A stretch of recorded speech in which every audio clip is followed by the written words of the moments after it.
Chapter 14. Nantucket. Nothing more happened on the passage worthy of mentioning, so after a fine run we safely arrived in Nantucket. Nantucket. Take out your map and look at it. See what a real corner of the world it occupies, how it stands there away offshore, more lonely than the Eddystone Lighthouse. Look at it, a mere hillock and elbow of sand, all beach and without a background. There is more sand there than you would use in 20 years as a substitute for blotting paper. Some gamesome whites will tell you that they have to plant weeds there, that they don't grow naturally, that they import Canada thistles, that they have to send beyond seas for a spile to stop a leak in an oil cask, that pieces of wood in Nantucket are carried about like bits of the true cross in Rome, that people there plant toadstools before their house to get under the shade in summertime, that one blade of grass makes an oasis, 3 blades in a day's walk a prairie, that they wear quicksand shoes, something like Laplander snowshoes, that they are so shut up, belted about, every way enclosed, surrounded, and made an utter island of by the ocean, that to their very chairs and tables small clams will sometimes be found adhering, as to the backs of sea turtles. But these extravaganzas only show that Nantucket is no Illinois. Look now at the wondrous traditional story of how this island was settled by the red men. Thus goes the legend. In olden times an eagle swooped down upon the New England coast and carried off an infant Indian in its talons. With loud laments the parents saw their child borne out of sight over the wide waters.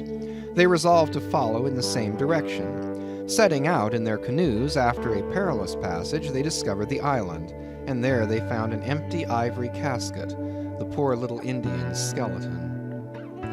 What wonder, then, that these Nantucketers, born on a beach, should take to the sea for a livelihood? They first caught crabs and quahogs in the sand.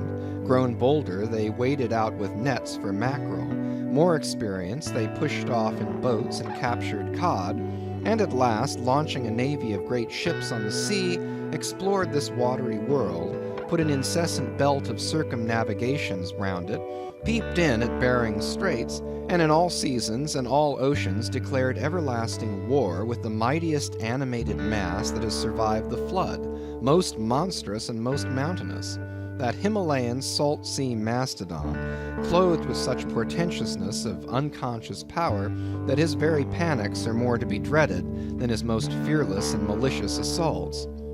And thus of these naked Nantucketers, these sea hermits, issuing from their anthill in the sea, overrun and conquered the watery world like so many Alexanders, parceling out among them the Atlantic, Pacific, and Indian Oceans, as the 3 pirate powers did Poland.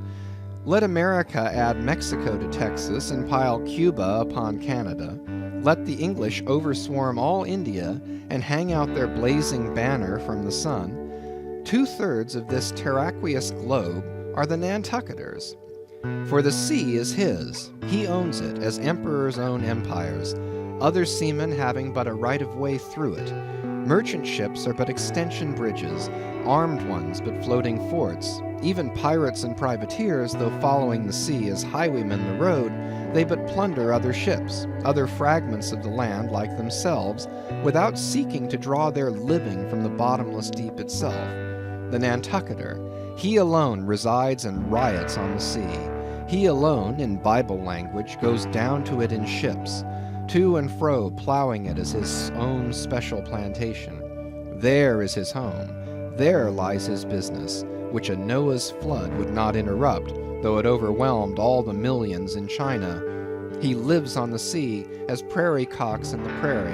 He hides among the waves. He climbs them as chamois hunters climb the Alps. For years he knows not the land, so that when he comes to it at last, it smells like another world, more strangely than the moon would to an Earthsman. With the landless gull that at sunset folds her wings and is rocked to sleep between billows, so at nightfall the Nantucketer, out of sight of land, furls his sails and lays him to his rest, while under his very pillow rush herds of walruses and whales.